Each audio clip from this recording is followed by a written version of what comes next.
Mesdames, Messieurs, bonjour et merci de votre présence aujourd'hui pour cette conférence de presse. Nous reviendrons sur l'inauguration hier du CHU de Libreville. Dans sa seconde phase, nous parlerons de la fin de l'année scolaire avec le début aujourd'hui du certificat d'études. Nous évoquerons la fin de la seconde phase de révision de la liste électorale et deux ou trois autres sujets. S'agissant du premier point, l'inauguration par le président de la République, chef de l'État, son Excellence Ali Bongo Ndimba, du centre hospitalier universitaire de Libreville. Vous savez que la question de la santé est une préoccupation constante pour le président de la République. Et comme il a rappelé hier, pour la santé des Gabonaises et des Gabonais et de tous ceux qui séjournent dans notre pays, rien n'est trop cher.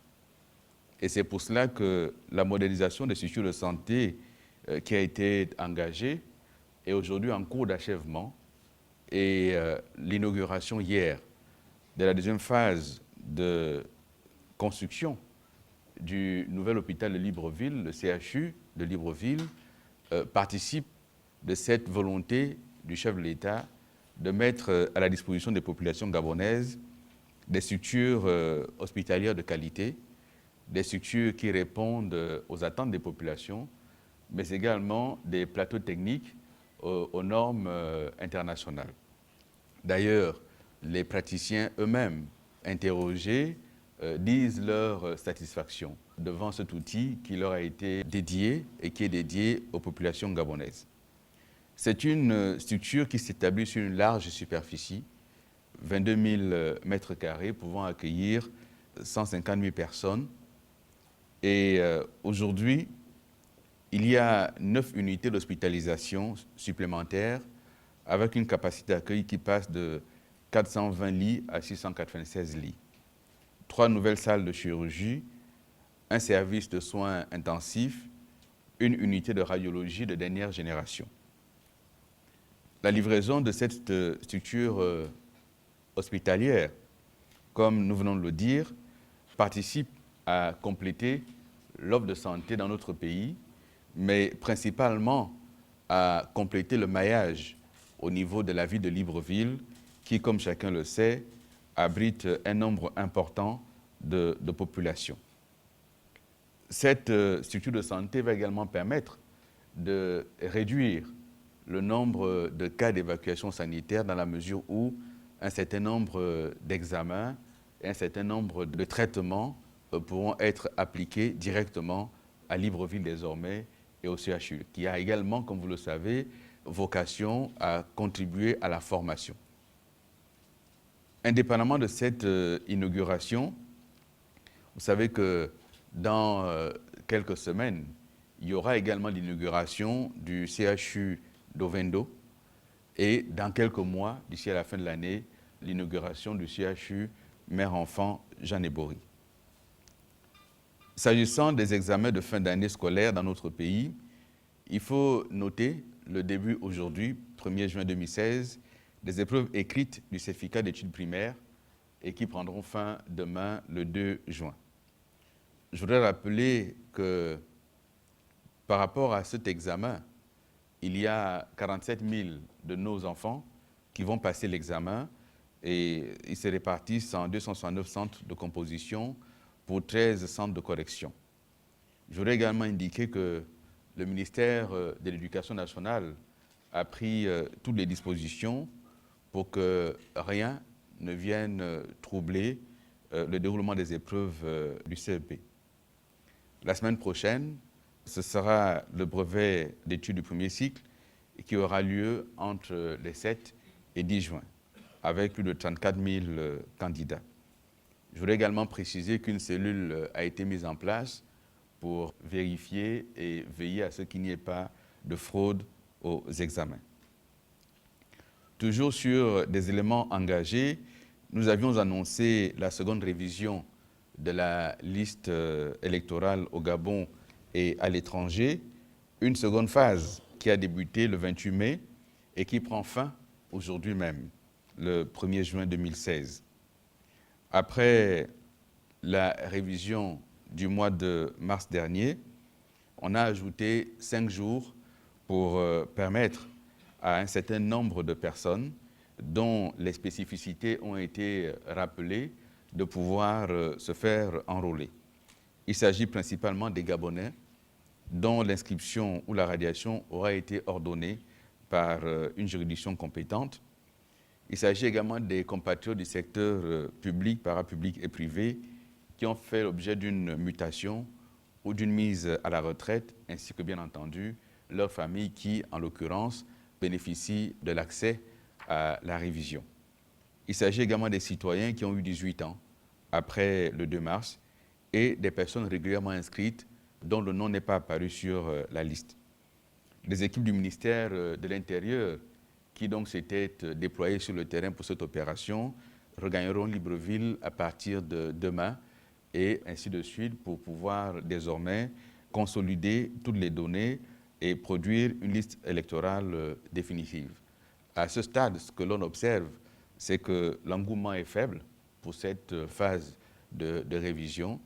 Cela voudrait peut-être dire que finalement, ça ne concernait pas beaucoup de personnes ou que la plupart de ceux qui étaient en âge de se faire enrôler l'ont déjà été dans les précédentes phases.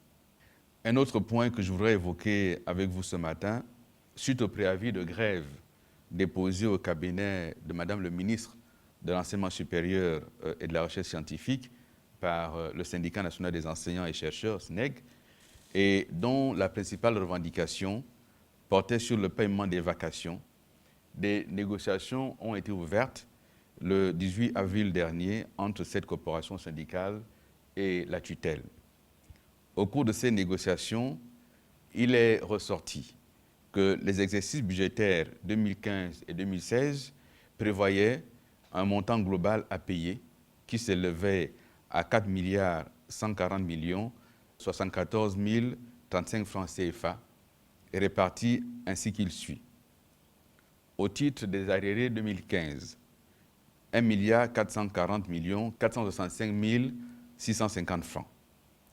Au titre de l'année académique 2015-2016, premier et deuxième semestre, 2 milliards 669 millions 608 385 francs CFA. C'est ainsi qu'au terme des discussions, le gouvernement et le SNEG sont parvenus à un accord sur le paiement intégral de ces vacations dues selon le chronogramme suivant. Fin mai 2016, paiement intégral des arriérés 2014-2015. Fin juin 2016, le règlement des arriérés dus au titre du premier semestre 2016. À ce jour, un montant global de 2 milliards 277 millions 737 000 francs CFA a fait l'objet d'un décaissement par la Direction générale de la comptabilité et des services du Trésor. Cette somme, largement supérieure, comme vous pouvez le constater, à celle sollicitée par le syndicat et à celle sur laquelle il y a eu un accord avec la tutelle, est disponible depuis le 26 mai 2016 dans les agences comptables des universités, grandes écoles et instituts, et cette somme est répartie ainsi qu'il suit. Université Omar Bongo, 700 millions de francs CFA. Université des sciences de la santé, 300 millions de francs CFA. École normale supérieure, 100 millions de francs CFA, avec la possibilité d'un relèvement de ce montant à 200 millions de francs CFA d'ici à la fin de la semaine prochaine. N7, 116 252 190 francs CFA. Institut national des sciences de gestion, 300 millions de francs CFA. EDR, 120 millions de francs CFA. USO, 153 485 344 francs CFA. Et IST, 80 millions de francs CFA. Malgré ces efforts, Et à la grande surprise du gouvernement, le SNEC a décidé au cours de leur assemblée générale du mardi 31 mai dernier, 2016, de déclencher un moment de grève aussi inattendu qu'incompréhensible au regard des efforts accomplis par le gouvernement s'agissant de la principale revendication de ce syndicat. Je voudrais pour la suite rappeler que le samedi 4 juin prochain, ce sera la deuxième journée citoyenne dans sa deuxième version. La première, la journée avait lieu le mercredi et il a récemment été décidé que ce sera désormais le samedi. Et donc, comme le 7 mai dernier, le gouvernement de la République compte de nouveau sur la mobilisation des acteurs, aussi bien publics, privés que des personnes physiques, pour contribuer à maintenir notre environnement propre et sain. À noter dans vos agendas l'inauguration la semaine prochaine de l'école des mines et de la métallurgie de Moanda. Cette école est le fruit d'un partenariat public-privé et est une contribution importante au plan stratégique Gabon émergent. Elle représente pour notre pays un double enjeu. Le premier, la formation de la jeunesse gabonaise, et le second, la participation du secteur minier gabonais au développement de notre pays. L'objectif de cette école est de former les jeunes Gabonais aux emplois de demain dans les secteurs miniers et industriels appelés à se développer, notamment au Gabon, avec 75% de ressources qui sont encore inexploitées. Nous avons également, pour cette annonce, deux petites précisions à faire. La première, c'est que cette école a été construite par la volonté du chef de l'État Ali Bongo Ondimba, et la seconde, c'est que les cours vont démarrer effectivement au mois de septembre prochain. 80 dossiers ont déjà été déposés, mais seuls 30 seront retenus à l'issue de l'examen et des sélections. C'est une école d'excellence, une école d'élite qui va donc contribuer à former la jeunesse gabonaise. Le dernier point, mais ça, vous le savez peut-être déjà, c'est l'ouverture ce matin d'une importante rencontre entre des hommes d'affaires marocains représentant 300 entreprises et des hommes d'affaires gabonais. La cérémonie d'ouverture a eu lieu en présence du premier ministre chef du gouvernement, le professeur Daniel Onaondo. Je voudrais sur ce point rappeler que les réformes engagées dans le domaine de l'économie participent aujourd'hui à attirer de plus en plus d'investisseurs dans notre pays, notamment dans le cadre de l'investissement direct étranger. Merci de votre aimable attention. Oui, M. Nguema. Monsieur le ministre, vous avez abordé l'inauguration de la deuxième phase du centre hospitalier universitaire de Libreville. C'est une bonne chose, c'est apprécié, Monsieur le ministre. Mais la question que l'opinion se pose, c'est au niveau des dispositions prises pour la maintenance de ces équipements, la maintenance et la bonne utilisation, ainsi que l'amélioration de la qualité de l'accueil, qui pose toujours problème dans les hôpitaux, Monsieur le ministre. Quelles sont les dispositions prises par le gouvernement pour que cela puisse s'améliorer et pour qu'il y ait une bonne utilisation du matériel des dernières générations mis en place par le gouvernement? Autre préoccupation, Monsieur le ministre, vous venez de parler de l'inauguration prochaine de l'école des mines. Mais Monsieur le ministre, un autre grand chantier lancé par le président en ce moment, selon les informations que nous avons, le chantier est arrêté. Il s'agit de l'école du métier du bois de Boué.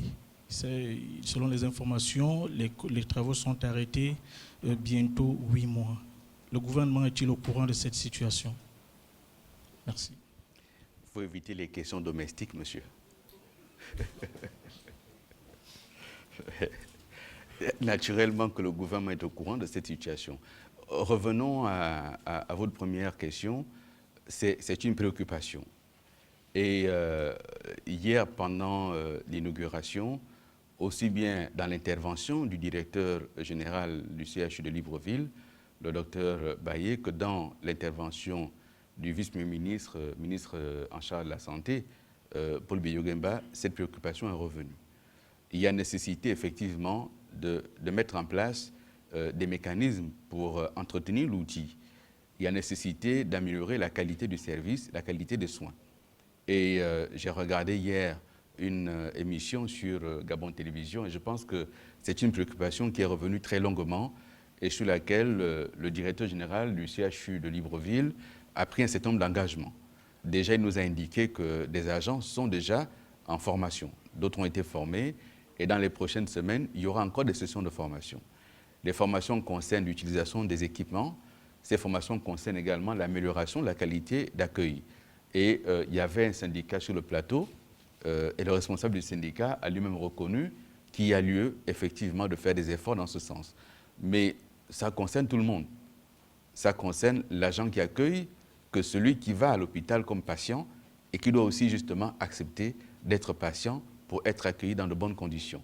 Donc à chacun effectivement de bien s'organiser pour que cet outil, qui n'est pas le dernier, qui rentre dans le cadre d'une série d'outils mis à disposition du public gabonais, soit utilisé à bon escient, surtout soit bien maintenu et qu'on renouvelle à temps normal les différents équipements. Concernant l'école de Boué, oui, le gouvernement est au courant. Ça fait partie d'un certain nombre de chantiers qui avaient démarré et qui ont connu des arrêts pour différentes raisons, principalement budgétaires. Mais lorsqu'une meilleure fortune reviendra, le gouvernement va relancer cette école qui est indispensable pour le développement de la filière bois dans notre pays. Nous en sommes parfaitement informés. Merci. Oui, Monsieur Wania. Monsieur le ministre, je ne sais pas si c'est une question domestique, mais elle concerne quand même nos populations.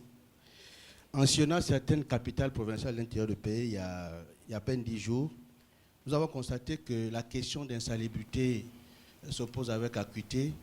Pourtant, l'entreprise Gabon Propre Service, qui est le principal éducateur de ces chantiers-là, il y a 2 ans, pour avoir y été, faisait du boulot, mais depuis quelques mois, les populations nous disent que ça devient invivable. Les immondices font légende et avec la saison sèche qui arrive, on craint que cela ne soit un pont pour les maladies vectorielles.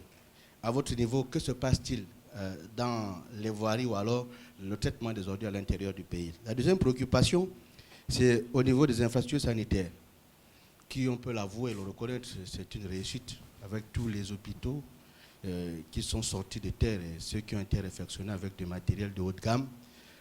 Est-ce que, au niveau du logement aussi, si le gouvernement peut satisfaire effectivement du plan hospitalier, on peut considérer que le logement a été un échec pour le plan stratégique Gabon émergent, car on nous avait promis 35 000 logements et aujourd'hui, on a comme l'impression que c'est un dossier désormais à l'oubliette. Il y a, sur la première question, permettez que je ne m'y étende pas, parce que, en l'occurrence, ce n'est pas un dossier que nous avons traité.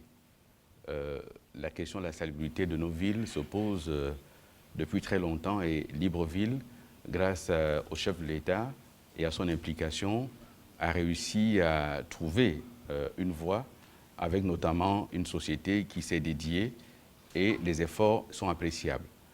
S'agissant de la question globale de l'intérieur du pays, elle est liée certainement à une absence ou de moyens ou de contrôle, mais je n'ai aucune précision sur ce point. Concernant la question sur le logement, vous voyez comment votre question fonctionne. C'est que d'un côté, vous dites, c'est bien ce qui a été fait, mais regardez, là aussi, c'est mauvais. Donc, commençons par effectivement apprécier ce qui a été fait. Sur le logement, le chef de l'État l'a dit lui-même. C'est un des secteurs où il reconnaît qu'il y a insatisfaction et nous n'avons pas atteint les objectifs qu'on s'était fixés. Maintenant, vous pouvez nous le rappeler tous les jours si vous le souhaitez. Ça ne fera pas atteindre les 35 000 logements pour lesquels nous avons pris des engagements. Mais dans le même temps, nous tenons à le dire parce que c'est vrai, ce que nous avons réussi à faire est largement supérieur à ce qui se faisait avant.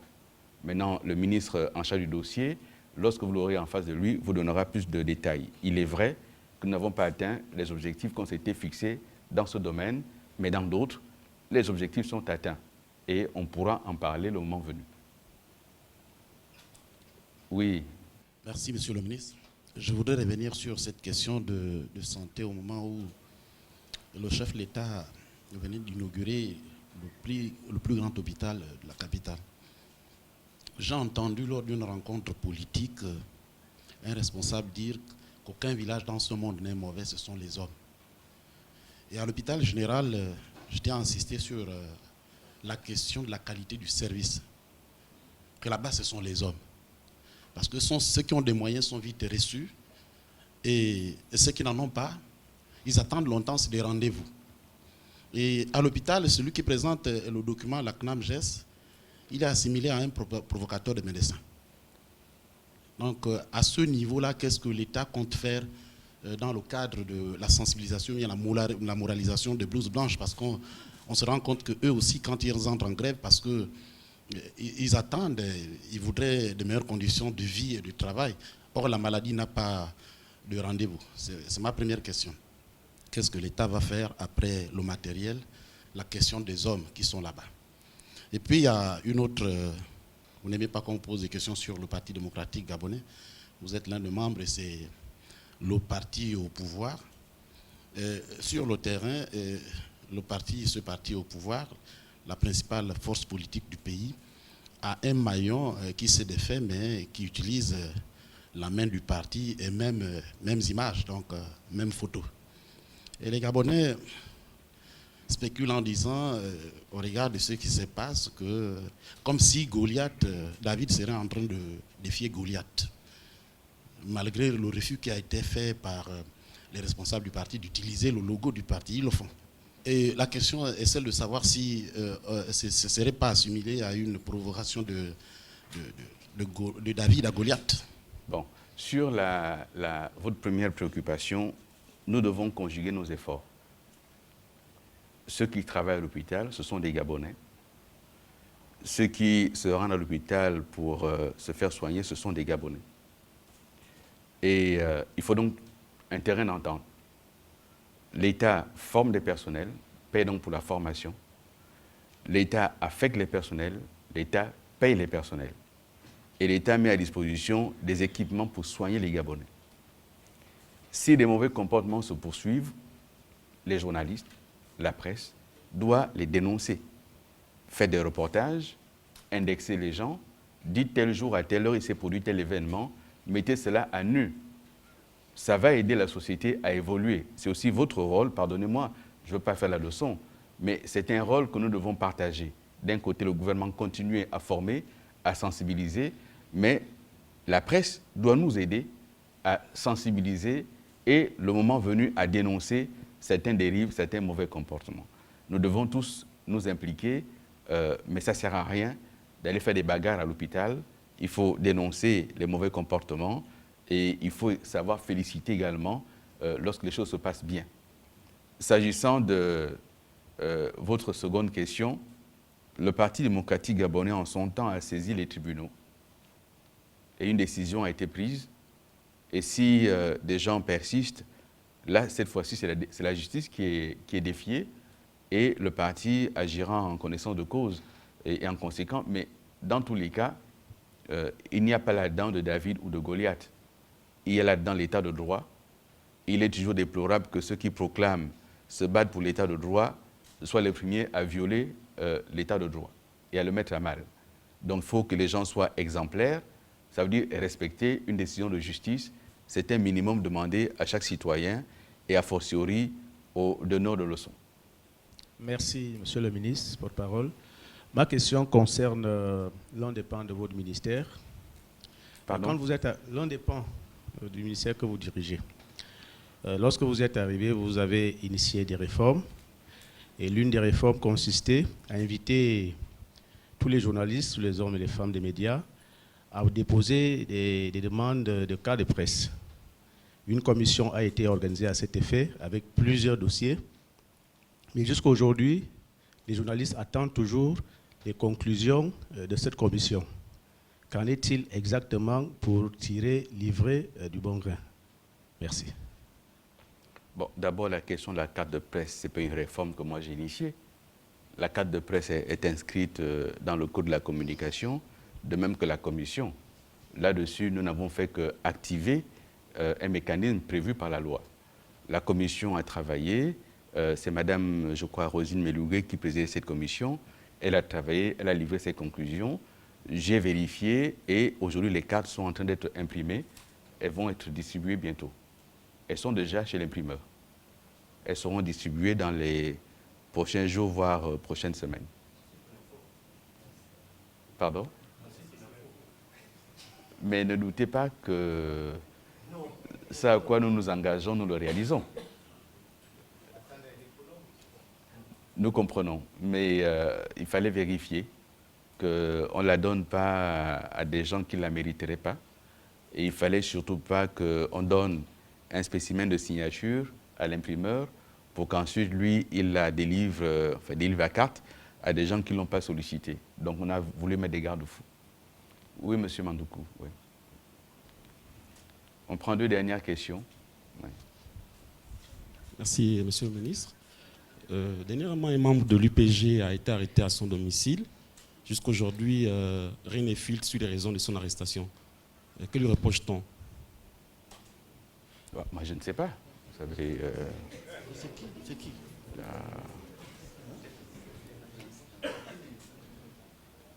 Tous les jours, il y a des citoyens gabonais qui sont interpellés à leur domicile pour des raisons et d'autres. Et vous ne me posez pas cette question-là.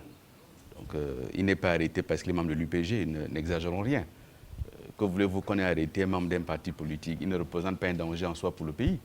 Donc, je ne sais pas pour quelle raison il a été interpellé. Il a sûrement des avocats qui vont suivre cette affaire. Je n'en sais strictement rien. Merci. Dernière question, oui. Ok, merci, monsieur le ministre. Le chef de l'État disait « Je serai heureux quand les Gabonais seront heureux ». Aujourd'hui, à quelques mois des présidentielles, Ali Bongo est-il un homme heureux ou pas totalement? C'est ce que l'opinion veut savoir.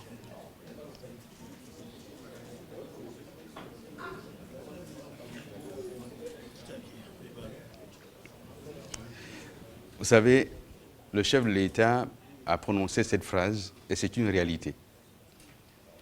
Si vous avez l'impression que c'est un homme heureux lorsqu'il voit qu'il y a encore des choses à faire dans le pays, c'est que vous ne le connaissez pas. Il travaille tous les jours à apporter des solutions au quotidien des Gabonais. Mais c'est un chantier qui est vaste. Des solutions sont apportées en ce qui concerne les infrastructures. A-t-on bitumé toutes les routes du pays? Non. On en a bitumé quelques-unes. Et il faut continuer. A-t-on électrifié tout le pays? Non. Mais on a renforcé les infrastructures d'électricité et d'eau. Est-il parvenu à loger chaque Gabonais? Non. Mais il a construit des logements. Est-il parvenu à soigner tous les Gabonais? Non. Mais il y a des structures de santé qui sont construites. Et quand on veut jeter un regard lucide sur notre pays, force est de constater que Ali Bongo a dit cette phrase, mais il a également pris un engagement devant les Gabonaises et les Gabonais sur un triptyque. Paix, développement, partage. A-t-il maintenu le pays dans la paix? Vous pouvez répondre à cette question. Moi, je réponds oui. A-t-il contribué à développer le pays? Moi, je réponds oui. La preuve. Hier, on a inauguré un hôpital, c'est du développement. Demain, on va inaugurer une école à Mwanda, c'est du développement. Avant ça, on en a inauguré à Port-Gentil, c'est du développement. Il y a des routes qui ont été livrées, c'est du développement. Donc, il a contribué à développer le pays. Il y a un peu plus d'usines aujourd'hui qu'il y en avait en 2009. Donc, on a contribué à développer le pays. A-t-il contribué au partage? Oui. Par la CNAMGS, c'est du partage. Par l'augmentation des salaires, c'est du partage. Par les allocations familiales, c'est du partage. Par la bourse allouée aux étudiants, c'est du partage. Donc oui, on a contribué. Le chantier est-il terminé? Non. Et parce qu'il est conscient qu'il n'est pas terminé, c'est pour ça qu'il sollicite un second mandat, pour continuer.